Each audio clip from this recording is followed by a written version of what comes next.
Dear students, welcome to Kalarava Tutorials Chitradurga. Students, ಈ ವಿಡಿಯೋದಲ್ಲಿ ನಾವು ಇವತ್ತು SSLC ವಿದ್ಯಾರ್ಥಿಗಳಿಗೋಸ್ಕರ ಸದ್ಯದಲ್ಲೇ ನಡೀತಾ ಇರತಕ್ಕಂತಹ ಒಂದು ರಾಜ್ಯ ಮಟ್ಟದ ಪೂರ್ವ ಸಿದ್ಧತಾ ಪರೀಕ್ಷೆ ಏನಿದೆಯೋ ಅದಕ್ಕೆ ಸಂಬಂಧಪಟ್ಟಂತಹ ಒಂದು ಮಾದರಿ ಪ್ರಶ್ನೆ ಪತ್ರಿಕೆ ಮತ್ತು ಅದಕ್ಕೆ ಕೀ ಉತ್ತರಗಳನ್ನು ನಾನು ನಿಮ್ಮ ಮುಂದೆ ಇಡ್ತಾ ಇದ್ದೀನಿ. SSLC ಬೋರ್ಡ್ನವರು ಬಿಡುಗಡೆ ಮಾಡಿರ್ತಕ್ಕಂತಹ ಮೊದಲನೇ ಮಾದರಿ ಪ್ರಶ್ನೆ ಪತ್ರಿಕೆಗೆ ಕೀ ಉತ್ತರಗಳನ್ನು ನಿಮಗೆ ನಾನು ನೀಡ್ತಾ ಇದ್ದೀನಿ. ಸ್ಟೂಡೆಂಟ್ಸ್, ಈ ಕೀ ಉತ್ತರಗಳನ್ನು ನೋಡಿಕೊಂಡು ನಿಮ್ಮ ಪರೀಕ್ಷಾ ತಯಾರಿಯನ್ನು ತುಂಬ ಚೆನ್ನಾಗಿ ಮಾಡಿಕೊಂಡು ಒಳ್ಳೆಯ ಅಂಕಗಳನ್ನು ತೆಗೀರಿ ಅಂತ ಹೇಳ್ತಾ, ಅದಕ್ಕೂ ಮುಂಚೆ ಸ್ಟೂಡೆಂಟ್ಸ್, ನಮ್ಮ ಚಾನಲ್ಗೆ ನೀವು ಯಾರಾದರೂ ಸಬ್ಸ್ಕ್ರೈಬ್ ಆಗಿರಲಿಲ್ಲ ಅಂತಂದರೆ ಆದಷ್ಟು ಬೇಗ ಸಬ್ಸ್ಕ್ರೈಬ್ ಮಾಡ್ಕೊಳ್ರಿ.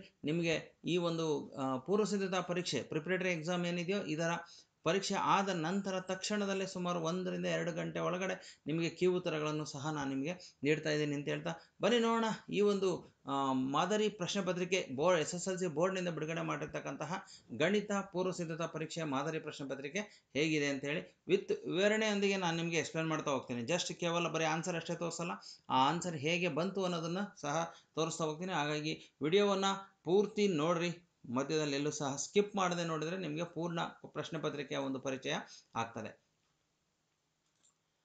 ವಿದ್ಯಾರ್ಥಿಗಳೇ, ಇದು ಕರ್ನಾಟಕ ಶಾಲಾ ಪರೀಕ್ಷೆ ಮತ್ತು ಮೌಲ್ಯ ನಿರ್ಣಯ ಮಂಡಳಿ KSEAB ಇಂದ ಬಿಡುಗಡೆ ಮಾಡಿರ್ತಕ್ಕಂತಹ ಒಂದು ಪ್ರಶ್ನೆ ಪತ್ರಿಕೆ, ಮಾದರಿ ಪ್ರಶ್ನೆ ಪತ್ರಿಕೆ ಮೊದಲನೇದಾಗಿದೆ ಈ ವರ್ಷದ ಪ್ರಶ್ನೆ ಪತ್ರಿಕೆ. ಸೊ ಇದು 80 ಅಂಕಗಳಿಗೆ ಇರ್ತಕ್ಕಂಥದ್ದು. ನಿಮಗೆ 3 ಗಂಟೆ 15 ನಿಮಿಷಗಳಷ್ಟು ಕಾಲಾವಕಾಶ ಇರ್ತದೆ. ಯಾವುದೇ ಕಾರಣಕ್ಕೂ 3 ಗಂಟೆ 15 ನಿಮಿಷ ಟೈಮ್ ಬೇಕಾದಷ್ಟು ಆಗುತ್ತೆ ಅಂಥೇಳಿ ಟೈಮನ್ನು ವೇಸ್ಟ್ ಮಾಡಲಿಕ್ಕೆ ಹೋಗ್ಬೇಡ್ರಿ. ಗಣಿತದಲ್ಲಿ ಟೈಮ್ ಸಾಕಾಗೋದೇ ಇಲ್ಲ. ಎಷ್ಟೋ ಸಲ 3-4 ಪ್ರಶ್ನೆಗಳನ್ನ ಬಿಟ್ಟು ಬರೋಂಥ ಪರಿಸ್ಥಿತಿ ಆಗ್ಬಿಡ್ತದೆ. ಹಾಗಾಗಿ ಆದಷ್ಟು ಬೇಗ ಉತ್ತರಗಳನ್ನು ಯಾವ ರೀತಿ ನೀವು ಮಾಡಬೇಕು, MCQ ಕ್ವಶನ್ಗೆ ಟೈಮನ್ನು ವೇಸ್ಟ್ ಮಾಡದೆ ಹೇಗೆ ನೀವು ಆನ್ಸರ್ ಮಾಡಬೇಕು ಅನ್ನೋದನ್ನು ನಾವೀಗ ನೋಡ್ತಾ ಹೋಗೋಣ. ವಿದ್ಯಾರ್ಥಿಗಳೇ, ಮೊದಲನೇ ಒಂದು ಮೇಯ್ನಲ್ಲಿ 8 ಪ್ರಶ್ನೆಗಳಿರ್ತವೆ. 1 ಅಂಕದ್ದು ಬಹು ಆಯ್ಕೆ ಪ್ರಶ್ನೆಗಳು, ಮಲ್ಟಿಪಲ್ ಚಾಯ್ಸ್ ಇರ್ತಕ್ಕಂಥದ್ದು. ಮೊದಲನೇ ಪ್ರಶ್ನೆಯನ್ನು ನೋಡ್ತಾ ಹೋಗೋಣ. 5 ರ ಘಾತ 2 ಇಂಟು 2 = 2 ರ ಘಾತ 5 ಇಂಟು 5 ರ ಮಾಸ ಅಂತ ಕೇಳಿದ್ದಾರೆ. ನೋಡ್ರಿ, ಇಲ್ಲಿ ಮಾಸ ಮತ್ತು ಲಾಸವನ್ನು ಕಂಡುಹಿಡಿಬೇಕಾದ್ರೆ ಬಹಳ ಸುಲಭವಾಗಿ ನಾವೇನು ಮಾಡ್ತೀವಪ್ಪ ಅಂತಂದರೆ, ಯಾವ್ದಾದ್ರು ಒಂದು ಸಂಖ್ಯೆಯನ್ನು ಕೊಟ್ಟರೆ ಅದನ್ನು ಅಪವರ್ತನದ ರೂಪದಲ್ಲಿ ಕಂಡುಹಿಡ್ಕೊಂಡು ಅಪವರ್ತನಗಳನ್ನು ಕಂಡುಹಿಡಿದು ಆಮೇಲೆ ಲೆಕ್ಕ ಮಾಡ್ತೀವಿ. ಇಲ್ಲಿ ಆಲ್ರೆಡಿ ಅವರು ಅಪವರ್ತನಗಳನ್ನು ಕೊಟ್ಬಿಟ್ಟಿದ್ದಾರೆ ಅವರು. ಹಾಗಾಗಿ ಅಪವರ್ತನಗಳನ್ನು ಕೊಟ್ಟಿರೋದ್ರಿಂದ ನಾವು ಆ ಅಪವರ್ತನಗಳನ್ನು ತಗೊಂಡು ನಾವಿಲ್ಲಿ ಲೆಕ್ಕ ಮಾಡ್ತಾ ಹೋಗೋಣ.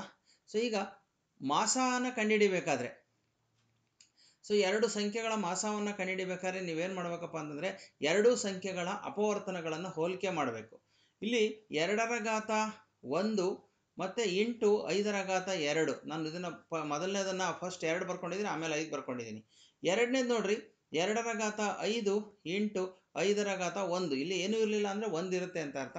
ಹಾಗಾಗಿ ಮಾಸವನ್ನು ಬರೀಬೇಕಾದ್ರೆ, 2 ಸಂಖ್ಯೆಗಳ ಅಪವರ್ತನಗಳಲ್ಲಿ ಮಾಸ ಬರೀಬೇಕಾದ್ರೆ ನಾವಿಲ್ಲಿ ಈ ಸಂಖ್ಯೆಗಳ ಸಾಮಾನ್ಯ ಸಂಖ್ಯೆ ಏನಿದೆಯೋ 2 ಅನ್ನೋದು ಇದರಲ್ಲಿ ಅತಿ ಚಿಕ್ಕ ಘಾತ ಇರೋದನ್ನು ಬರ್ಕೊತೀವಿ. ಹಾಗಾಗಿ 2 ರ ಘಾತ 1 ಇಂಟು ಇದರಲ್ಲೂ ಸಹ ಅತಿ ಚಿಕ್ಕ ಘಾತವನ್ನು ಬರೀಬೇಕು, 5 ರ ಘಾತ 1. ಅಂದರೆ 2 ಇಂಟು 5, 2 5 10 ಅಂತಕ್ಕಂಥದ್ದು ಇಲ್ಲಿ ಮಾಸ ಆಗುತ್ತೆ.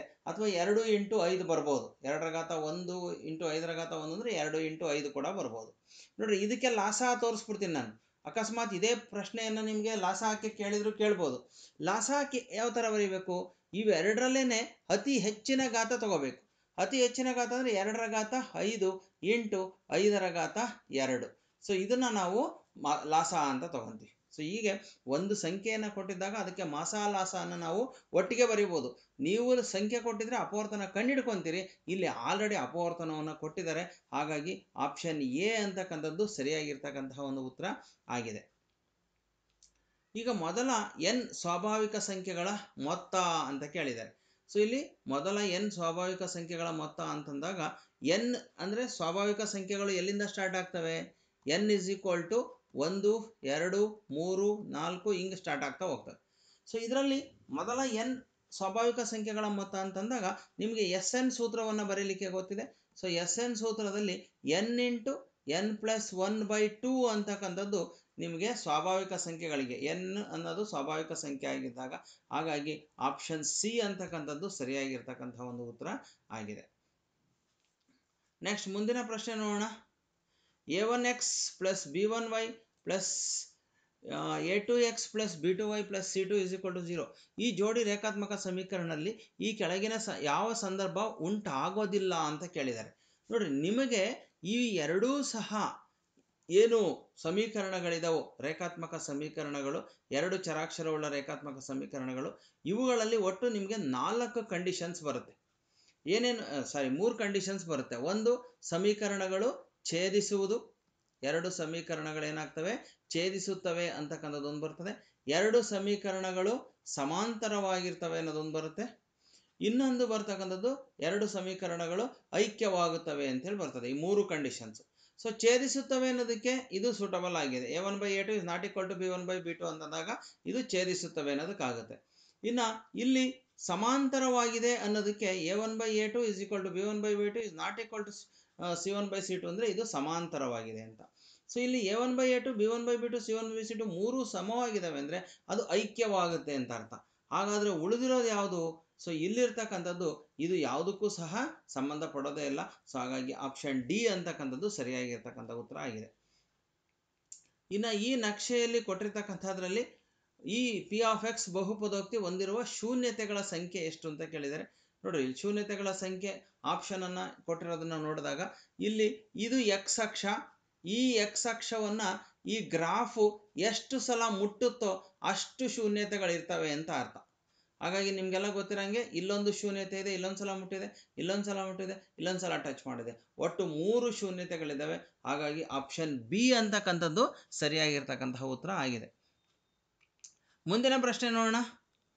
2x × x + 2 = 6 ಇದು ಡ್ಯಾಶ್ ಸಮೀಕರಣ. ಎಂತಹ ಸಮೀಕರಣ? ರೇಖಾತ್ಮಕನ, ವರ್ಗನ, ಘನನ ಅಥವಾ ವರ್ಗ ಬಹುಪದೋಕ್ತಿನ ಅಂತ ಕೇಳಿದರೆ, ಬಹುಪದೋಕ್ತಿ ಅಂತ ಬರಬೇಕು ಅಂದರೆ ನಿಮಗೆ ಪಿ ಆಫ್ ಎಕ್ಸ್ ಇರಬೇಕು. ಇದು ನೆನಪಿರಲಿ, ಇದಿದ್ರೆ ಮಾತ್ರ ಬಹುಪದೋಕ್ತಿ. = 0 ಬಂತು ಸಮೀಕರಣದಲ್ಲಿ ಅಂದರೆ ಅದು ಸಮೀಕರಣ ಆಗಿರುತ್ತೆ ಯಾವಾಗಲೂ.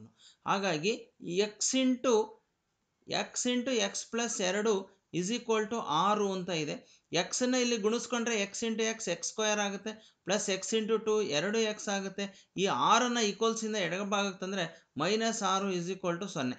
ಇಲ್ಲಿ x² ಬಂದಿರೋದ್ರಿಂದ ಇದನ್ನು ನಾವು ವರ್ಗ ಸಮೀಕರಣ ಅಂತ ಹೇಳ್ಬೋದು. ಹಾಗಾಗಿ ಆಪ್ಷನ್ ಬಿ ಅಂತಕ್ಕಂಥದ್ದು ಸರಿಯಾಗಿರ್ತಕ್ಕಂಥ ಉತ್ತರ ಆಗಿದೆ. ಮುಂದಿನ ಪ್ರಶ್ನೆ. ಸೊ ಈ ಚಿತ್ರದಲ್ಲಿ PQR ಮತ್ತು ABC ಎರಡೂ ಸಹ ಸಮಾಂತರ ಸಮರೂಪಿ ತ್ರಿಭುಜಗಳು ಅಂತ ಕೊಟ್ಟಿದ್ದಾರೆ. ಇಲ್ಲಿ ಸಮರೂಪಿ ಚಿಹ್ನೆ ಇರೋದ್ರಿಂದ ಈಗ ಅನುರೂಪ ಬಾಹುಗಳ ಜೋಡಿಯನ್ನು ಕೇಳಿದ್ದಾರೆ. ನೋಡ್ರಿ, ಅನುರೂಪ ಬಾಹುಗಳ ಜೋಡಿಯನ್ನು ಗುರುತಿಸ್ಬೇಕಾದ್ರೆ ಎರಡೂ ತ್ರಿಭುಜದಲ್ಲಿ ಯಾವ ಕೋನಗಳು ಸಮ ಇರ್ತಾವೋ ನೋಡ್ರಿ, ಮತ್ತೆ ಎ ಆ್ಯಂಡ್ ಪಿ ಸಮ ಇರ್ತವೆ. ಸಮಕೋನಗಳ ಅಭಿಮುಖ ಬಾಹುಗಳು ಎರಡೂ ಸಹ ಅನುರೂಪ ಜೋಡಿಗಳಾಗಿರ್ತದೆ.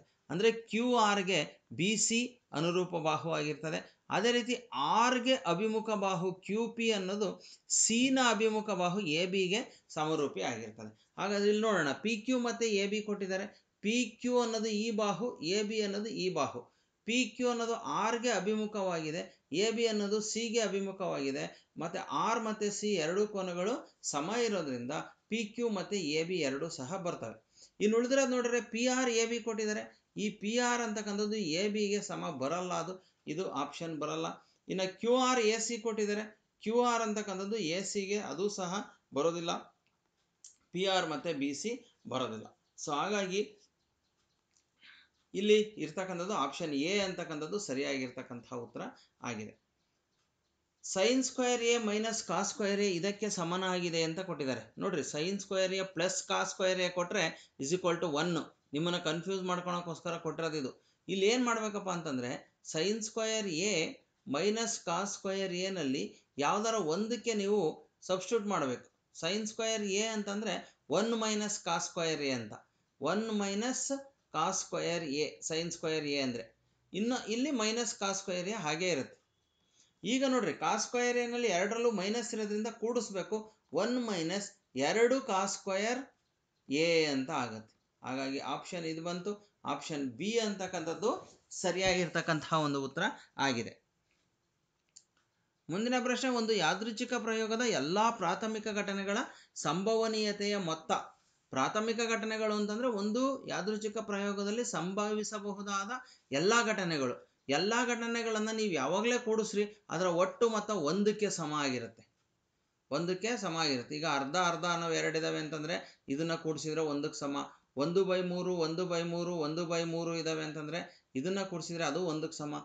6 ಘಟನೆಗಳು ಸಂಭವಿಸ್ತವೆ ಅಂದರೆ 1/6 1/6 1/6 ಇದನ್ನು 6 ಸಲ ಬರೆದು ನಾವು ಕೂಡಿಸ್ಬೇಕಾಗುತ್ತೆ. ಇದು ಸಹ ಇದರ ಉತ್ತರನೂ 1ಕ್ಕೆ ಸಮ. ಹಾಗಾಗಿ ಆಪ್ಷನ್ ಸಿ ಅನ್ನೋದು ಸರಿಯಾದಂತಹ ಉತ್ತರ ಆಗಿದೆ. ಇಲ್ಲಿಗೆ ಬಹು ಆಯ್ಕೆ ಪ್ರಶ್ನೆಗಳು ಮುಗೀತು. ಸೊ ಇವಾಗ ನಾವು 1 ಅಂಕದ ಪ್ರಶ್ನೆಗಳನ್ನು ನೋಡ್ತಾ ಹೋಗೋಣ. ಸೊ ಇಲ್ಲಿ 2x plus by = 8, 2 × 2x plus 3y = 16 ಈ ರೇಖಾತ್ಮಕ ಸಮೀಕರಣಗಳ ಜೋಡಿಯು ಅನೇಕ ಪರಿಹಾರಗಳನ್ನು ಹೊಂದಿದ್ದರೆ ಬಿಯ ಬೆಲೆಯನ್ನು ಕಂಡುಹಿಡಿಯಿರಿ ಅಂತ ಇದೆ. ನೋಡ್ರಿ, ಅನೇಕ ಪರಿಹಾರ ಅಂದರೆ ಯಾವುದಕ್ಕೆ ನಾವು ಹೇಳ್ತೀವಿ ಅನೇಕ ಪರಿಹಾರ ಇರ್ತಕ್ಕಂಥದ್ದು? ಯಾವಾಗ ಅಂದರೆ ಎರಡು ಸಮೀಕರಣಗಳು ಐಕ್ಯವಾದಾಗ ಅನೇಕ ಪರಿಹಾರ ಇರ್ತಕ್ಕಂಥದ್ದು ಐಕ್ಯಗೊಂಡಾಗ. ಐಕ್ಯವಾಗಿದ್ದಾವೆ ಅಂದರೆ ಅರ್ಥ ಏನು? a1/a2 = b1/b2 = c1/c2 ಮೂರೂ ಸಹ ಸಮ ಇರ್ತವೆ. ಈಗ ಇದಕ್ಕೆ ಬೆಲೆಯನ್ನು ಹಾಕಿದರೆ a1 ಅಂದರೆ 2 ಡಿವೈಡೆಡ್ ಬೈ ಇಲ್ಲಿ ಗುಣಾಕಾರ ಮಾಡ್ಕೋಬೇಕು. ಇದನ್ನು 2 2 4x ಆಗುತ್ತೆ, 2 3 6y ಆಗುತ್ತೆ, = 16 ಆಗುತ್ತೆ ಈ ಸಮೀಕರಣ. ಈಗ 2/4 a2 ಅಂತಂದರೆ 4 = b1/b2 b1 ಅಂದರೆ b ಡಿವೈಡೆಡ್ ಬೈ b2 ಅಂತಂದರೆ 6. ಇವೆರಡು ಸಿಕ್ಕಿದ್ರೆ ಸಾಕು, ನಮಗೆ ಬಿ ಬೆಲೆ ಬರುತ್ತೆ. ಈಗ ಇವೆರಡನ್ನೂ ಸಹ ಓರೆ ಗುಣಾಕಾರ ಮಾಡ್ಕೋಬೇಕು. ಹಿಂಗೆ b × 4 = 2 × 6. ಸೊ ಬಿ ಅನ್ನು ಇಲ್ಲೇ ಉಳಿಸ್ಕೊಂಡು 4ಅನ್ನು ಆ ಕಡೆ ಕಳಿಸಿದರೆ 2 × 6 ಡಿವೈಡೆಡ್ ಬೈ 4 ಆಗುತ್ತೆ. 2 1 2 2 2 1 2 3 b = 3. ಇದು ಇದರ ಉತ್ತರ ಆಗಿರ್ತಕ್ಕಂಥದ್ದು. ಸೊ ನೆಕ್ಸ್ಟು 10ನೇ ಪ್ರಶ್ನೆ ನೋಡೋಣ. ಈ ಬಹುಪದೋಕ್ತಿ p of x = 5x³ - 3x² + 12x - 8 ಈ ಬಹುಪದೋಕ್ತಿಯ ಡಿಗ್ರಿ ಮಹತ್ತಮ ಘಾತವನ್ನು ಕಂಡುಹಿಡಿಯಿರಿ ಅಂತ ಹೇಳಿದರೆ, ಮಹತ್ತಮ ಘಾತ ಅಂದರೆ ಎಕ್ಸ್ನ ಅತಿ ದೊಡ್ಡ ಘಾತ ಯಾವುದಿರುತ್ತೋ ಅದೇ ಮಹತ್ತಮ ಘಾತ. ಸೊ ಇಲ್ಲಿ ಎಕ್ಸ್ನ ಅತಿ ದೊಡ್ಡ ಘಾತ 3 ಆಗಿರೋದ್ರಿಂದ ಇದನ್ನು ನಾವು ಮಹತ್ತಮ ಘಾತ ಅಥವಾ ಡಿಗ್ರಿ ಅಂತ ಕರಿತೇವೆ. ಮಹತ್ತಮ ಘಾತ ಎಷ್ಟಾಗಿದೆಯಪ್ಪ ಅಂದರೆ 3 ಆಗಿದೆ ಅಂಥೇಳಿ ಬರಿಬೇಕು. ನೀವು ವಾಕ್ಯ ರೂಪದಲ್ಲಿ ಬರಿಬೇಕು ಅದನ್ನು. ಸೊ ಬರೆದ್ರೆ ನಿಮಗೆ ಪೂರ್ಣ ಅಂಕ ಸಿಗ್ತಕ್ಕಂಥದ್ದು. ಸೊ ನೆಕ್ಸ್ಟು 11ನೇ ಪ್ರಶ್ನೆ ನೋಡೋಣ. ಸೈನ್ ಬೆಲೆ ಸೈನ್ ಎ ಕಾಸ್ ಎ ಕೊಟ್ಟಿದ್ದಾರೆ, ಟ್ಯಾನ್ ಎ ಬೆಲೆಯನ್ನು ಕಂಡುಹಿಡಿಯಿರಿ ಅಂತ ಇದೆ. ಭಾಳ ಸುಲಭವಾಗಿದೆ. ಟ್ಯಾನ್ ಎ ಅಂತಂದರೆ = sine A divided by cos A ಅಂತ ಅರ್ಥ. ಸೊ ಹಾಗಾಗಿ ಸೈನ್ ಎ ಅಂತಂದರೆ √3/2 ಅಂಶಕ್ಕೆ ಹಾಕಬೇಕು, ಡಿವೈಡೆಡ್ ಬೈ ಕಾಸ್ ಎ ಅಂದರೆ 1/2. ಸೊ ಇಲ್ಲಿ ಛೇದ ಯಾವಾಗಲೂ ಕ್ಯಾನ್ಸಲ್ ಆಗುತ್ತೆ. ಸೊ ಉಳಿದಿದ್ದು √3 ಡಿವೈಡೆಡ್ ಬೈ 1, √3 ಮಾತ್ರ ಉಳಿತದೆ. ಹಾಗಾಗಿ ಟ್ಯಾನ್ ಎನ ಬೆಲೆ √3 ಆಗಿದೆ. ಸೊ ಇದನ್ನು ಈ ಥರ ಕೂಡ ಮಾಡ್ಬೋದು. ಇನ್ನೊಂದು ರೀತಿಯಲ್ಲಿ ಮಾಡೋದು ಅಂದರೆ ಸೈನ್ ಎ = √3/3 ಅಂತ √3/2 ಅಂತಂದರೆ, ಸೊ ಯಾವಾಗ ಆಗ್ತದಪ್ಪ ಅಂತಂದರೆ √3/2 ಸೈನ್ 60 ಡಿಗ್ರಿಗೆ ಆಗ್ತದೆ. ಸೊ ಅಲ್ಲಿಗೆ ಎ = 60 ಡಿಗ್ರಿ ಆಗ್ತದೆ. ಸೊ ಅದನ್ನು ಇಟ್ಕೊಂಡು ಕೂಡ ಮಾಡ್ಬೋದು. ಟ್ಯಾನ್ 60 ಡಿಗ್ರಿ = √3 ಅಂತಕ್ಕಂಥದ್ದು ಸಹ ಉತ್ತರ ಆಗಿರ್ತದೆ. ಸೊ ಎರಡು ರೀತಿಯಲ್ಲೂ ಉತ್ತರವನ್ನು ಬರೀಬೋದು. ಸೊ ಮುಂದಿನ ಪ್ರಶ್ನೆ 12ನೇದು. ಕೇಂದ್ರೀಯ ಪ್ರವೃತ್ತಿ ಮಾನಗಳಾದ ಅಳತೆಗಳಾದ ಸರಾಸರಿ, ಮಧ್ಯಾಂಕ, ಬಹುಲಕ ಇವುಗಳ ನಡುವಿನ ಪ್ರಾಯೋಗಿಕ ಸಂಬಂಧ ಕೇಳಿದರೆ ಇದನ್ನು ಭಾಳ ಸುಲಭವಾಗಿ ನೆನ್ಪಿಟ್ಕೊಳ್ರಿ. ನೀವು ಸಂಬಂಧವನ್ನು ಕಲಿಬೇಕು ಅಂತಂದಾಗ ಇಲ್ಲಿ ನೋಡ್ರಿ, ಭಾಳ ಸುಲಭವಾಗಿ ಅಂತಂದರೆ ಆ್ಯಕ್ಚುಲಿ ಬಸಮ್ಮ 1 2 3 ಈ ಥರ ನೆನ್ಪಿಟ್ಕೊಳ್ರಿ. ಬಸಮ್ಮ 1 2 3. ಸೊ ಅಲ್ಲಿ 1 ಬಹುಲಕ, 2 ಸರಾಸರಿ = 3 ಮಧ್ಯಾಂಕ. 1 ಬಹುಲಕ ಪ್ಲಸ್ 2 ಸರಾಸರಿ = 3 ಮಧ್ಯಾಂಕ. ಈ ರೀತಿ ಇಲ್ಲಿ ನಾವು ಬರೀಲಿಕ್ಕೆ ಆಗ್ತದೆ. ಹಾಗಾಗಿ ನೀವು ಇದನ್ನು ಸುಲಭವಾಗಿ ನೆನ್ಪಿಟ್ಕೊಳ್ರಿ ಅಂತ ನಾನು ಇದನ್ನು ತೋರಿಸಿದ್ದು. ಸೊ ಈಗ ನೆಕ್ಸ್ಟ್ ಮುಂದಿನ ಪ್ರಶ್ನೆ 13ನೇ ಪ್ರಶ್ನೆ. ಈ ವರ್ಗ ಸಮೀಕರಣವನ್ನು ಆದರ್ಶ ರೂಪದಲ್ಲಿ ಬರೆಯಿರಿ ಅಂತ ಹೇಳಿದರೆ, ಆದರ್ಶ ರೂಪ ಅಂತಂದರೆ ax² plus B X plus C is equal to 0 ಈ ರೂಪದಲ್ಲಿ ಬರೀಬೇಕು. ಅಂದರೆ ಇವೆರಡನ್ನೂ ಸಹ ನಾವೀಗ ಓರೆ ಗುಣಾಕಾರ ಮಾಡ್ಕೋಬೇಕು, ಇದನ್ನು ಓರೆ ಗುಣಾಕಾರ ಮಾಡ್ಕೋಬೇಕು. ಸೊ ಎಕ್ಸನ್ನ ಎಕ್ಸ್ ಪ್ಲಸ್ 1ರ ಜೊತೆಗೆ ಗುಣಿಸ್ಬೇಕು. X into x plus 1 is equal to 3 6. ಮತ್ತು ಈ ಎಕ್ಸನ್ನು ಎಕ್ಸ್ ಪ್ಲಸ್ 1ರ ಜೊತೆ ಗುಣಿಸಿದರೆ ಎಕ್ಸ್ ಇಂಟು ಎಕ್ಸ್ ಅಂದರೆ ಎಕ್ಸ್ ಸ್ಕ್ವಯರು, ಎಕ್ಸ್ ಇಂಟು 1 ಅಂದರೆ ಪ್ಲಸ್ ಎಕ್ಸ್, 6ಅನ್ನು ಈ ಕಡೆ ತಗೊಂಡ್ರೆ -6 ಆಗುತ್ತೆ, ಇಸ್ ಈಕ್ವಲ್ ಟು 0. ಸೊ ಇದು ಆದರ್ಶ ರೂಪ. ಈ ರೂಪದಲ್ಲಿ ನೀವು ಬರೀಬೇಕು ಇದನ್ನು. ಇದು ಇಷ್ಟು ಉತ್ತರ. ನೆಕ್ಸ್ಟ್, ಮೂಲ ಬಿಂದುವಿನಿಂದ 6, 8 ಬಿಂದುವಿಗಿರುವ ದೂರವನ್ನು ಕಂಡುಹಿಡಿಯಿರಿ ಅಂತ ಇದೆ. ಸೊ ಮೂಲ ಬಿಂದುವಿಗೆ ಕಂಡುಹಿಡಿತಕ್ಕಂತಹ ದೂರ ಏನಿದೆಯಪ್ಪ ಅಂತಂದರೆ D is equal to square root of, ಇದು ಎಕ್ಸ್ ಇದ್ದಾಗೆ ಇದು ವೈ ಇದ್ದಾಗೆ, X square plus Y square. So ಇಷ್ಟೇ. ಸೊ ಈಗ square root of 6 square plus 8 square ಅಂತ ಬರ್ತದೆ. ಸೊ 6 ಸ್ಕ್ವಯರ್ ಅಂತಂದರೆ 36 ಪ್ಲಸ್ 8 ಸ್ಕ್ವಯರ್ ಅಂತಂದರೆ 64. ಸೊ ಕೂಡಿಸಿದ್ರೆ 100 ಬರುತ್ತೆ. ಸ್ಕ್ವಯರ್ ರೂಟ್ ಆಫ್ 100, ಇದರ ಬೆಲೆ 10. ಸೊ ಇದು ಈ ಒಂದು ಮೂಲ ಬಿಂದುವಿಗಿರುವಂತಹ ದೂರ ಆಗಿದೆ. ಇನ್ನು 15ನೇ ಚಿತ್ರ, 15ನೇ ಪ್ರಶ್ನೆ ನೋಡೋಣ. ತ್ರಿಭುಜ ಪಿ ಒ ಕ್ಯೂ ಸಮರೂಪಿ ಆರ್ ಒ ಎಸ್ ಅಂತ ಕೊಟ್ಟಿದ್ದಾರೆ. ನೋಡ್ರಿ, ಸಮರೂಪಿ ಅಂತಂದಾಗ ನೀವು ಒಂದು ನೆನ್ಪಿಟ್ಕೋಬೇಕು, ಪಿಗೆ ಆರ್ ಕೋನ ಸಮ ಇರುತ್ತೆ, ಓಗೆ ಓ ಕೋನ ಸಮ, ಕ್ಯೂಗೆ ಎಸ್ ಕೋನ ಸಮ ಇರುತ್ತೆ. ಯಾವಾಗಲೂ ಇದೇ ರೀತಿನೇ ಕೊಟ್ಟಿರ್ತಾರೆ ಅವರು. ಸೊ ಈಗ ಪಿ ಕ್ಯೂ ಸಮಾಂತರ ಎಸ್ ಆರ್ ಕೊಟ್ಟಿದ್ದಾರೆ. ಪಿ ಕ್ಯೂ ಮತ್ತು ಎಸ್ ಆರ್ ಸಮಾಂತರ ಆಗಿದೆ. ಪಿ ಕ್ಯೂ ಅನುರೂಪ ಬಾಹುಗಳ ಅನುಪಾತ ಕೊಟ್ಟಿದ್ದಾರೆ. P Q by S R is equal to 1/2 ಆದರೆ O S by O Q ಕಂಡುಹಿಡೀರಿ ಅಂತ. ನೋಡ್ರಿ, ಇಲ್ಲಿ ಪಿ ಕ್ಯೂ ಅಂತಂದಾಗ ಮೊದಲ 2 ಫಸ್ಟ್ನೇ ಅಕ್ಷರ ಕೊನೆಯ ಅಕ್ಷರ ತಗೊಂಡಿದ್ದಾರೆ. P Q divided by S R ತಗೊಂಡಿದ್ದಾರೆ. S R is equal to 2 ಅಕ್ಷರ ಬರೆದ್ರೆ ನಾವಿಲ್ಲಿ ಓ ಎಸ್ ಅಂತ ಕೇಳಿದರೆ ಓ ಎಸ್ ಜೊತೆಗೆ ಯಾವ್ದು ಬರೀಬೇಕು?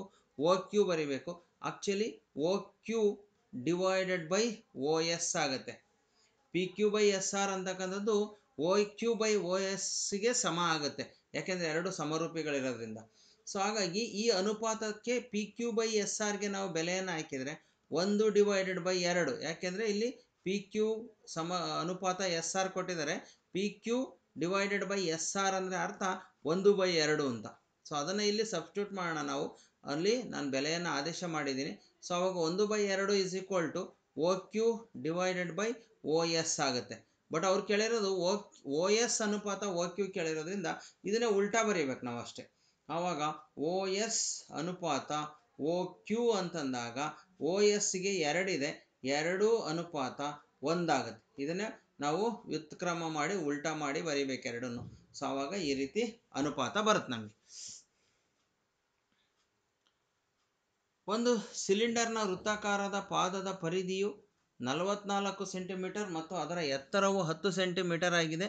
ಸಿಲಿಂಡರ್ನ ವಕ್ರ ಮೇಲ್ಮೈ ವಿಸ್ತೀರ್ಣವನ್ನು ಕಂಡುಹಿಡಿಯಿರಿ ಅಂತ ಇದೆ. ಸಿಲಿಂಡರ್ನ ವಕ್ರ ಮೇಲ್ಮೈ ವಿಸ್ತೀರ್ಣ ಇಸ್ ಈಕ್ವಲ್ ಟು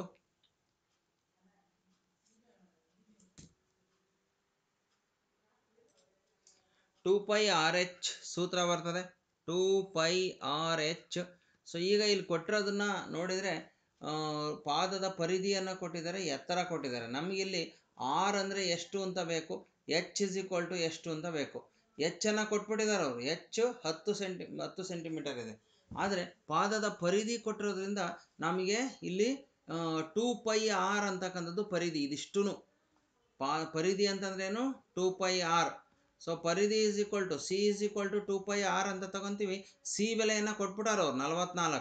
ಸೊ ಹಾಗಾಗಿ ಏನಿಲ್ಲ, 44 ಇಂಟು 10 ಗುಣಿಸಿದರೆ 440. ಇದರಲ್ಲಿ ಬೇರೆ ಏನು ಮಾಡೋದೇ ಇಲ್ಲ. 2πR ಅಂದರೆ ಪರಿಧಿ ಇಂಟು ಎಚ್ ಅಂತ ಕೊಟ್ಟಿದ್ದಾರೆ ಎತ್ತರ. ಅವೆರಡನ್ನು ಗುಣಿಸ್ಬಿಟ್ರೆ ನಮಗೆ ಸಿಲಿಂಡರ್ನ ವಕ್ರ ಮೇಲ್ಮೈ ವಿಸ್ತೀರ್ಣ ಬರುತ್ತೆ. ಆವಾಗ 440 ಸೆಂಟಿಮೀಟರ್ ಸ್ಕ್ವಯರ್ ಅಂತ ಉತ್ತರವನ್ನು ಬರೀಬೇಕು. ಇಷ್ಟೇ 1 ಮಾರ್ಕ್ಸ್ ಸಿಗಿರೋದು.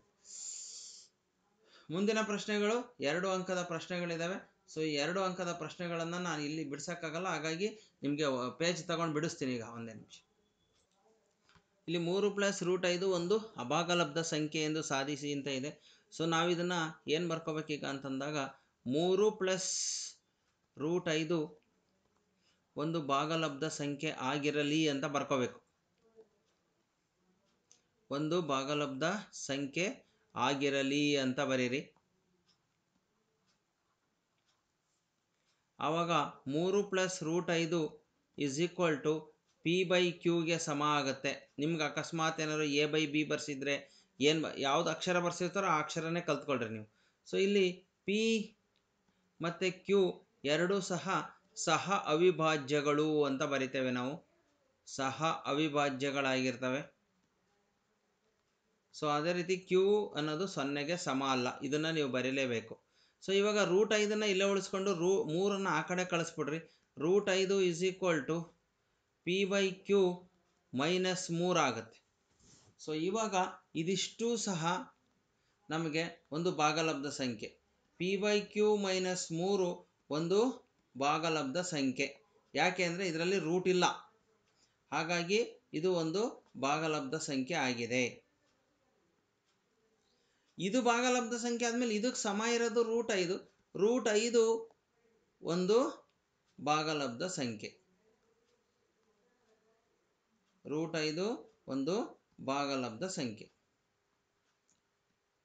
ಸೊ ಇದು ಭಾಗಲಬ್ಧ ಸಂಖ್ಯೆಗೆ ಸಮ ಇರೋದ್ರಿಂದ ಇಲ್ಲಿ ಬೇಕಾದ್ರೆ ನೀವು ಬರಿಬೋದು. ಆದ್ದರಿಂದ √5 ಒಂದು ಭಾಗಲಬ್ಧ ಸಂಖ್ಯೆ ಆಗಿದೆ. ಆದರೆ ನಮಗೆ ಗೊತ್ತಿರೋ ಪ್ರಕಾರ √5 ಒಂದು ಅಭಾಗಲಬ್ಧ ಸಂಖ್ಯೆ. ನಾವು ಸಾಧನೆ ಮಾಡಿದ್ದೀವಿ ಇದನ್ನು. √5 ಒಂದು ಅಭಾಗಲಬ್ಧ ಸಂಖ್ಯೆ. ಈಗೇನಾಯಿತು, ಇಲ್ಲೇ ಹೇಳ್ತಾ ಇದ್ದೀವಿ √5 ಭಾಗಲಬ್ಧ, √5 ಅಭಾಗಲಬ್ಧ ಅಂತ ಹೇಳಿದ್ದೀವಿ. ಇದು ವೈರುಧ್ಯಕ್ಕೆ ಎಡೆಮಾಡಿಕೊಡುತ್ತದೆ. ಉಲ್ಟಾ ಆಯ್ತು. ಇದು ವೈರುಧ್ಯಕ್ಕೆ ಎಡೆಮಾಡಿಕೊಡುತ್ತದೆ ಅಂದರೆ ವೈರುಧ್ಯವನ್ನು ಉಂಟು ಮಾಡಿದೆ ಅಂತ. ವೈರುಧ್ಯಕ್ಕೆ ಎಡೆಮಾಡಿ ಕೊಡುತ್ತದೆ.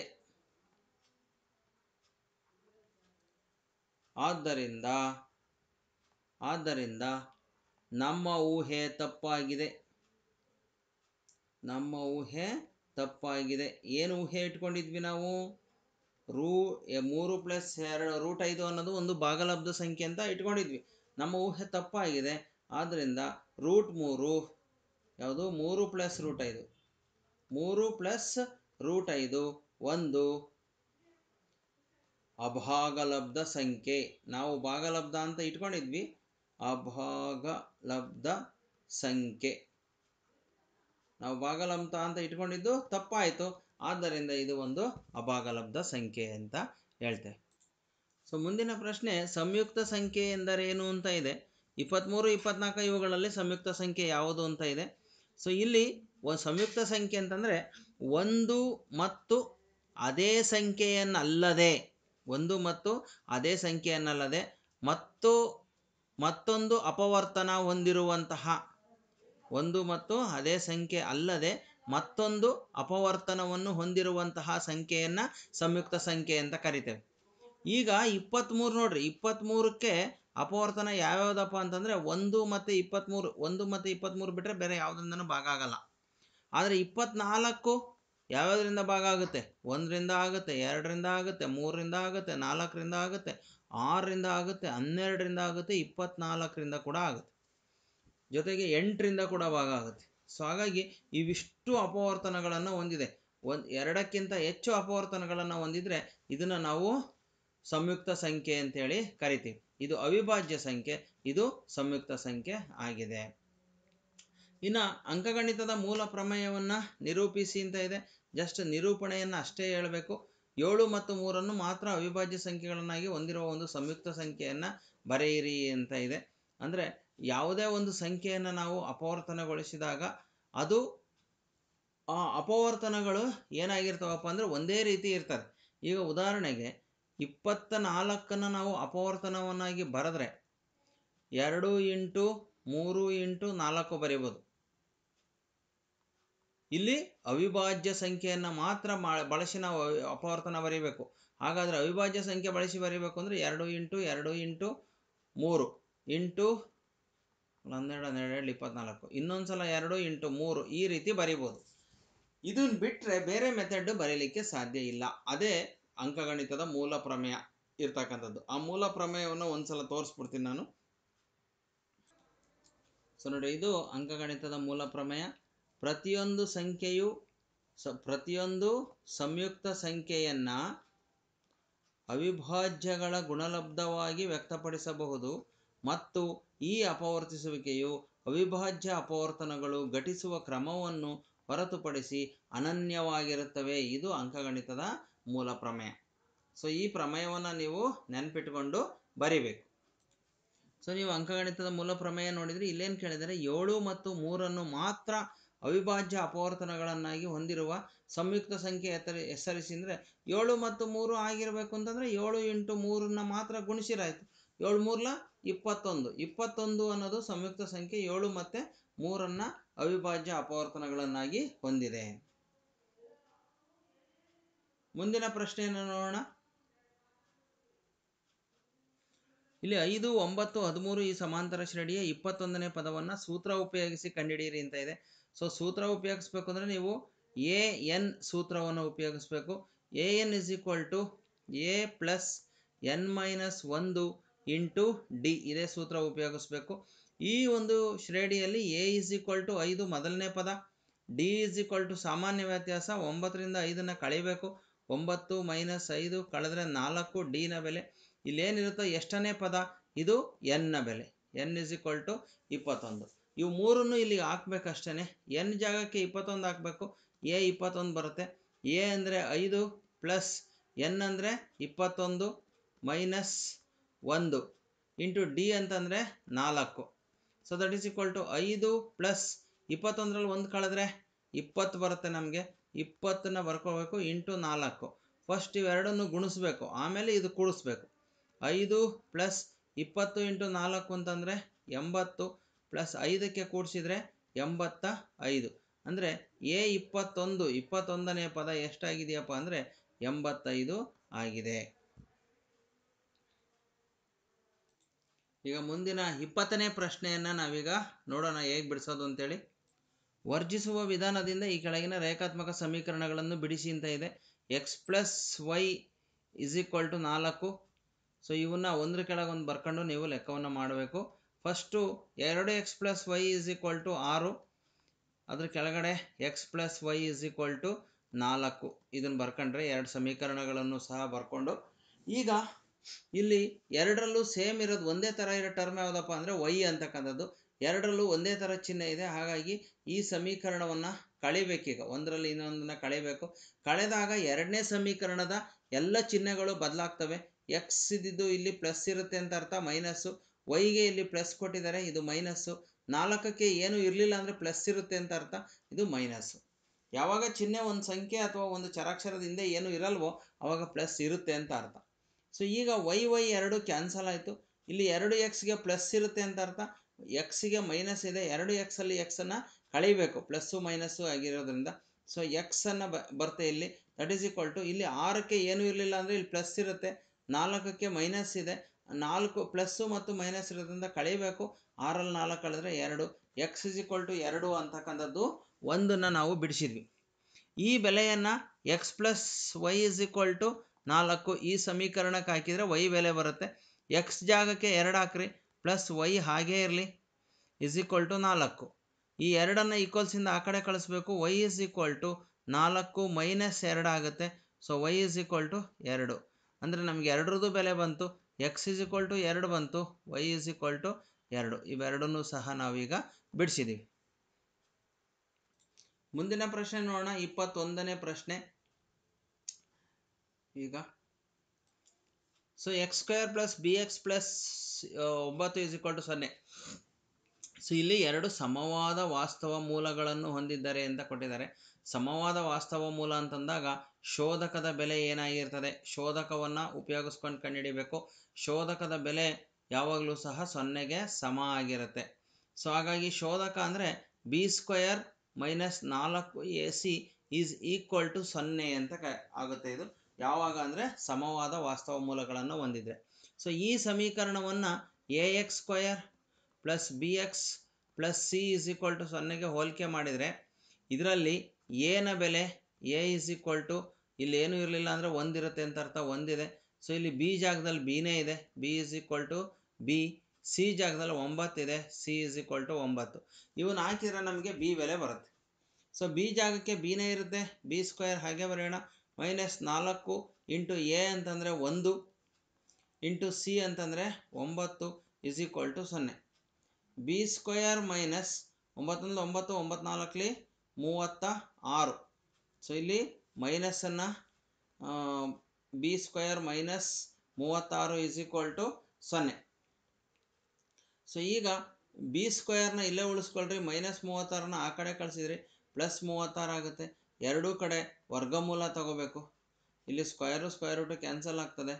So B is equal to 36ನ್ನು ನಾವು 6 ಸ್ಕ್ವೇರ್ ಅಂತ ಬರೀಬೋದು. ಇಲ್ಲೂ ಸ್ಕ್ವೇರ್ ರೂಟು ಕ್ಯಾನ್ಸಲ್ ಆಗಿ ಬಿ ಇಸ್ ಈಕ್ವಲ್ ಟು 6. ಇದು ಬಿನ ಬೆಲೆ ಆಗಿದೆ.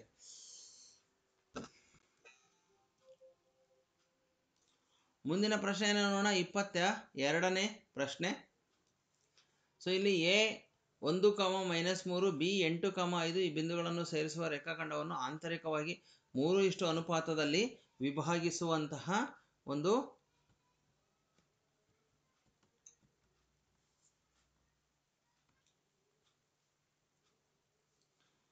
ಸೊ ಇಲ್ಲಿ ಎ 1, -3 ಅಂತ ಕೊಟ್ಟಿದ್ದಾರೆ. ಸೊ ಇಲ್ಲಿ ಬಿ 8, 5 ಕೊಟ್ಟಿದ್ದಾರೆ, 3:1 ಅನುಪಾತ ಕೊಟ್ಟಿದ್ದಾರೆ. ಸೊ ಎನ ಬೆಲೆಗಳು ಏನು ಕೊಟ್ಟಿದ್ದಾರೋ 1, -3 ಇದನ್ನು ಭಾಗ ಪ್ರಮಾಣ ಸೂತ್ರದಲ್ಲಿ ಹಾಕಬೇಕು. ಸೊ ಇದು x1 ಮತ್ತು y1 ಆಗುತ್ತೆ. ಸೊ ಬಿನ ಬೆಲೆ ಏನು ಕೊಟ್ಟಿದ್ದಾರೋ 8, 5 ಇದು x2 ಮತ್ತು y2 ಆಗುತ್ತೆ.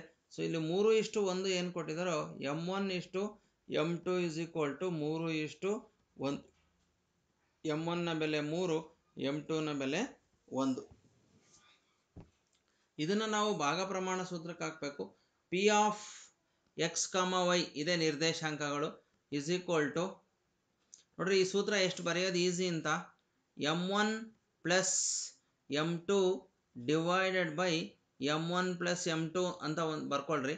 ಸೊ ಇಲ್ಲಿ m1 ಇರೋ ಕಡೆ x ಬರೆದು x2 ಹಾಕ್ರಿ. ಇಲ್ಲಿ ಒಂದಿದ್ರೆ 2 ಹಾಕಬೇಕು. m2 ಇದ್ದರೆ x-ನ 1 ಹಾಕ್ರಿ. ಇದು x-ನಲ್ಲಿ ಬಂದಿದ್ದು. ಇನ್ನೊಂದು y-ನಲ್ಲಿ ಬರೀಬೇಕು, m1 + m2 divided by m1 + m2. ಇದು ಹಿಂಗೆ ಬರ್ಕೋಬೇಕು. ಇಲ್ಲಿ y-ದ ಬೆಲೆ ಹಾಕಬೇಕು. m1 ಇರೋದ್ರಿಂದ y-ನಲ್ಲಿ ಹಾಕಬೇಕು, 2 ಹಾಕಬೇಕು. m2 ಇರೋದ್ರಿಂದ y1ನಲ್ಲಿ ಹಾಕಬೇಕು. ಸೊ ಈಗ ಈ ಬೆಲೆಗಳನ್ನು ಇಲ್ಲಿ ನಾವು ಸಬ್ಸ್ಟಿಟ್ಯೂಟ್ ಮಾಡಬೇಕು. ಸೊ m1 ಅಂತಂದರೆ ನಮಗೆ ಇಲ್ಲಿ 3 ಅಂತ ಗೊತ್ತು. 3 ಇಂಟು x2 ಅಂತಂದರೆ 8 ಪ್ಲಸ್ m2 ಇದೆ. m2 ಅಂತಂದರೆ 1 ಇಂಟು x1 ಅಂತಂದರೆ 1 ಡಿವೈಡೆಡ್ ಬೈ m1 + m2 ಅಂದರೆ 3 + 1. ಸೊ ನೆಕ್ಸ್ಟ್ m1 ಅಂತಂದರೆ ಇಲ್ಲಿ 3 ಇದೆ ಇಂಟು y2 ಅಂತಂದರೆ 5 ಪ್ಲಸ್ m2 ಅಂತಂದರೆ 1 ಇಂಟು y1 ಅಂದರೆ -3 ಡಿವೈಡೆಡ್ ಬೈ 3 + 1. ಸೊ ಈಗ 8 ಇಂಟು 3 ಅಂದರೆ 24, 1 ಇಂಟು 1 ಅಂದರೆ 1, 24ಕ್ಕೆ 1ಅನ್ನು ಕೂಡಿಸಿದರೆ 25 ಡಿವೈಡೆಡ್ ಬೈ 3 + 1 ಅಂದರೆ 4. ಸೊ ನೆಕ್ಸ್ಟು 5 3 15 ಆಯ್ತು. ಇಲ್ಲಿ 15 plus into minus minus 3 1 3 divided by 4. So ಇವಾಗ ಇಲ್ಲಿ ಮುಂದುವರಿಸ್ತೇನೆ ನಾನು. 25 4ರಿಂದ ಭಾಗ ಆಗಲ್ಲ, ಅದನ್ನು ಹಾಗೆ ಇಡಬೇಕು. 25 ಡಿವೈಡೆಡ್ ಬೈ 4. ಸೊ ಇನ್ನೊಂದು 15 - 3 ಅಂತಂದರೆ 12 ಡಿವೈಡೆಡ್ ಬೈ 4 ಆಗ್ತದೆ. ಸೊ 25 ಡಿವೈಡೆಡ್ ಬೈ 4 4ರಿಂದ 12 3 ಸಲ ಭಾಗ ಆಗ್ತದೆ. ಸೊ ಅಲ್ಲಿಗೆ 3. 25, 3 ಇದು ಈ ಒಂದು ಬಿಂದುವಿನ ನಿರ್ದೇಶಾಂಕ ಆಗಿದೆ. ಸೊ ಈ ಲೆಕ್ಕವನ್ನು ನೋಡಿದಾಗ ಇಲ್ಲಿ ನಮಗೆ ಚಿತ್ರದಲ್ಲಿ ಓ ಕೇಂದ್ರವಾಗುಳ್ಳ ವೃತ್ತಕ್ಕೆ ಪಿ ಬಿಂದುವಿನಲ್ಲಿ XY ಸ್ಪರ್ಶಕ, ಈ XY ಅಂತಕ್ಕಂಥದ್ದು ಇಲ್ಲಿ ಒಂದು ಸ್ಪರ್ಶಕವನ್ನು ಎಳೆದಿದ್ದಾರೆ. ಕ್ಯೂ XY ಮೇಲಿನ ಬಿಂದು, ಇದು ಒಂದು XY ಮೇಲಿನ ಬಿಂದು. ಸೊ ಈಗ ನಾವೇನು ತೋರಿಸ್ಬೇಕು, OQ OPಗಿಂತ ದೊಡ್ಡದು ಅಂತ ತೋರಿಸ್ಬೇಕು. OQನ ನಾವು ಜಾಯಿಂಟ್ ಮಾಡಿಕೊಂಡ್ರೆ ಸೊ ಇಲ್ಲಿ ಯಾವುದೋ ಒಂದು ಆರ್ ಬಿಂದು ಅಂತ ಕೊಟ್ಕೊಳ್ಳೋಣ ನಾವು. ಸೊ ಈ ಒಂದು ಲೆಕ್ಕದಲ್ಲಿ ನೋಡಿದ್ರೆ ಇದರಲ್ಲಿ ಓ ಅನ್ನೋದು ಕೇಂದ್ರ ಬಿಂದು, ಪಿ ಅಂತಕ್ಕಂಥದ್ದು ಪರಿಧಿಯ ಮೇಲಿನ ಬಿಂದು ಆಗಿರೋದ್ರಿಂದ ಒ ಪಿ ಒಂದು ತ್ರಿಜ್ಯ, ಒ ಪಿ ಏನಾಗಿದೆ, ತ್ರಿಜ್ಯವಾಗಿದೆ. ಸೊ ಒ ಆರ್ ಕೂಡ ಏನಾಗಿದೆ, ತ್ರಿಜ್ಯವಾಗಿದೆ. ಒ ಆರ್ ಅನ್ನೋದು ಕೂಡ ತ್ರಿಜ್ಯವಾಗಿದೆ. ಹಾಗಾದರೆ O P is equal to O R, O P ಮತ್ತು ಒ ಆರ್ ಎರಡೂ ಸಹ ಸಮ ಆಗಿದೆ. ಸೊ ಈಗ ಒ ಪಿ ಅನ್ನೋದು ಒ ಆರ್ಗೆ ಸಮ ಆಗಿರೋದ್ರಿಂದ ಒ ಆರ್ ಅಂತಕ್ಕಂಥದ್ದು ಒ ಕ್ಯೂಗಿಂತ ಚಿಕ್ಕದಿದು. ಸೊ ಹಾಗಾಗಿ ಒ ಆರ್ ಅನ್ನೋದು ಫಸ್ಟು ಒ ಆರ್ನ ತಗೊಳ್ಳೋಣ, ಆಮೇಲೆ ಒ ಪಿನ ತಗೊಳ್ಳೋಣ. ನೋಡ್ರಿ, ಒ ಆರ್ನ ನಾವು ಹೋಲಿಕೆ ಮಾಡಿದ್ರೆ ಒ ಆರ್ ಅನ್ನೋದು ಒ ಕ್ಯೂಗಿಂತ ಚಿಕ್ಕದು. ಅಥವಾ ಇದನ್ನು ಉಲ್ಟಾನೂ ಬರೀಬೋದು, ಒ ಕ್ಯೂ ಅನ್ನೋದು ಒ ಆರ್ಗಿಂತ ದೊಡ್ಡದು. ಯಾಕೆ ಅಂದರೆ ಒ ಆರ್ ಅನ್ನೋದು ಇಲ್ಲಿಗೆ ಎಂಡ್ ಆಗ್ತದೆ, ಕ್ಯೂ ಅನ್ನೋದು ವೃತ್ತದ ಹೊರಗಿನ ಬಿಂದು, ಆರ್ ಅನ್ನೋದು ವೃತ್ತದ ಪರಿಧಿಯ ಮೇಲಿನ ಬಿಂದು. O Q is greater than O R, O Q ಅನ್ನೋದು ಒ ಆರ್ಗಿಂತ ದೊಡ್ಡದು. ಹಾಗಾದರೆ ಒ ಪಿ ಒ ಆರ್ ಎರಡು ಸಮ ಇರೋದ್ರಿಂದ ಒ ಕ್ಯೂ ಅಂತಕ್ಕಂಥದ್ದು ಒ ಪಿಗಿಂತಲೂ ದೊಡ್ಡದು. ಇಲ್ಲಿ ತ್ರಿಜ್ಯಗಳು ಸಮ, ಈ ತ್ರಿಜ್ಯಕ್ಕೆ ಸಮ ಇರ್ತಕ್ಕಂಥದ್ದು ಒ ಆರ್ ಒ ಪಿ ಎರಡು ತ್ರಿಜ್ಯ ಇರೋದ್ರಿಂದ O Q is greater than O P ಅಂತೇಳಿ ತೋರಿಸ್ಬೋದು ನಾವು.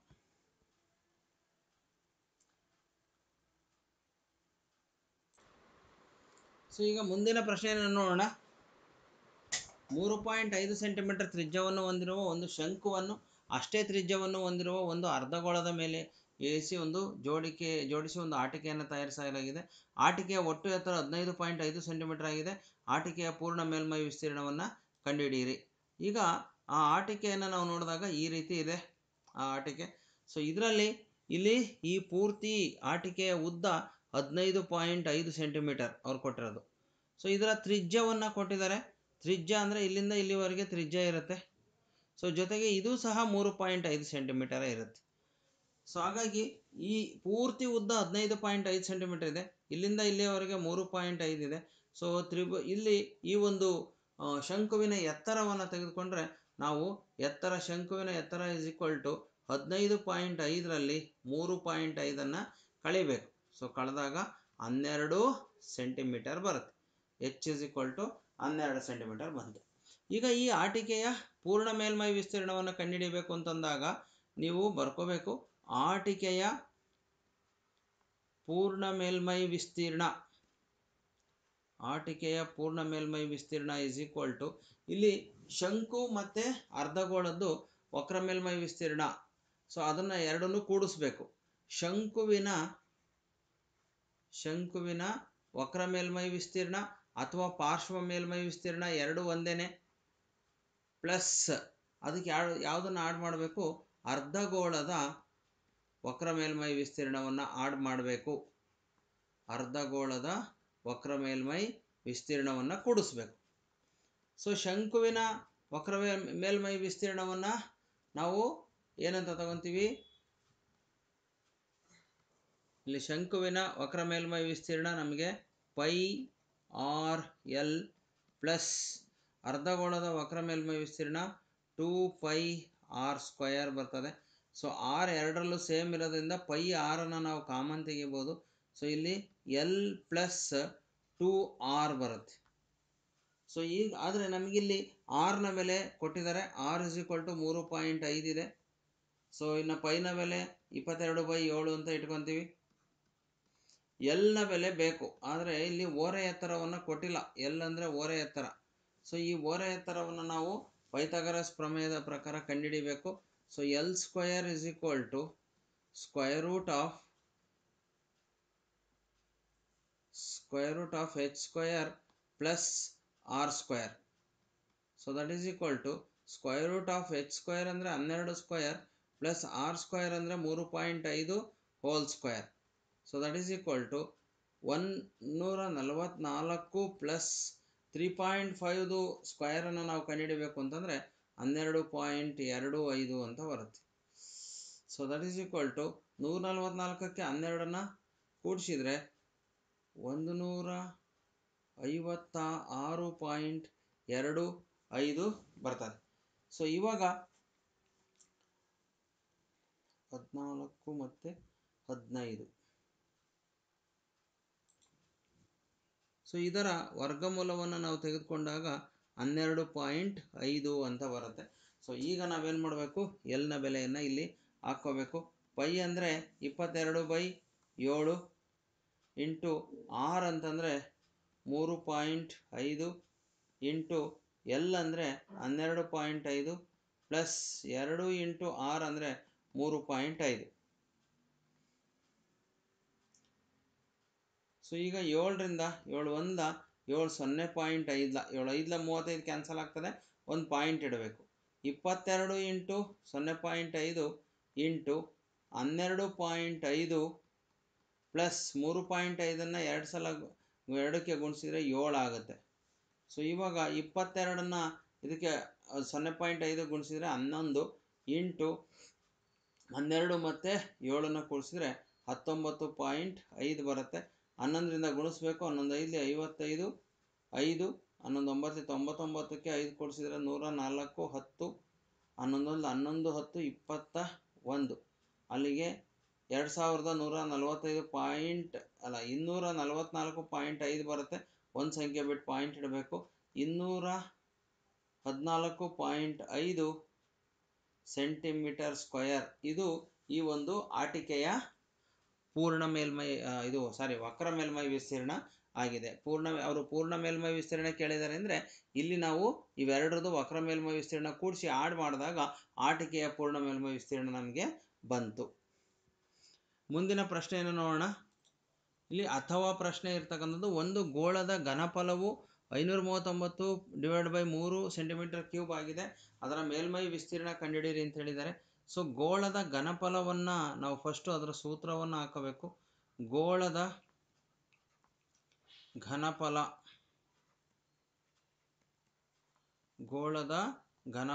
Is equal to 4/3 pi R cube ಆಗುತ್ತೆ. ಸೊ ಇಲ್ಲಿ ಗೋಳದ ಘನಫಲವನ್ನು ಅವ್ರು ಕೊಟ್ಟಿರೋದ್ರಿಂದ 539/3 is equal to 4/3 pi R cube ಆಗುತ್ತೆ. ಸೊ ಇಲ್ಲಿ 3 ಕ್ಯಾನ್ಸಲ್ ಆಗುತ್ತೆ. ಹಾಗಾಗಿ ಇದನ್ನು 4ನ್ನು ಈ ಕಡೆ ಕಳಿಸಿದ್ರೆ ಇದು 539/4 ಆಗುತ್ತೆ. ಸೊ ಪೈಯನ್ನು ಈ ಕಡೆ ಕಳಿಸಿದ್ರೆ ಅದು ಪೈ ಕೂಡ ಛೇದಕ್ಕೆ ಹೋಗುತ್ತೆ. That is equal to R cube. So ಇವಾಗ 539/4 ಇಂಟು ಪೈ ಅಂದರೆ 22/7, 7 ಛೇದದಲ್ಲಿ ಛೇದ ಅಂದರೆ ಅದು ಅಂಶಕ್ಕೆ ಹೋಗುತ್ತೆ, 7 ಅಂಶಕ್ಕೆ ಹೋಗುತ್ತೆ. ಸೊ ಇವಾಗ ನಾವು 11ರಿಂದ ಇದನ್ನು ಭಾಗಾಕಾರ ಮಾಡಿದ್ರೆ 11 2 22, 11ರಿಂದ ಇದು 11 4 44, 11 9 99. ಸೊ ಇವಾಗ ಇಲ್ಲಿ ನಮಗೆ R cube is equal to, ಇದನ್ನು 3ನ್ನು ಸಹ ಗುಣಿಸಿದರೆ 49 ಇಂಟು 7ನ್ನು ಗುಣಿಸಿದರೆ, ಈ ಕಡೆ ಲೆಕ್ಕ ಮಾಡೋಣ, 49 ಇಂಟು 7ನ್ನು ಗುಣಿಸಿದರೆ 200, 7 9 63, 6 7 4 28, 6 34,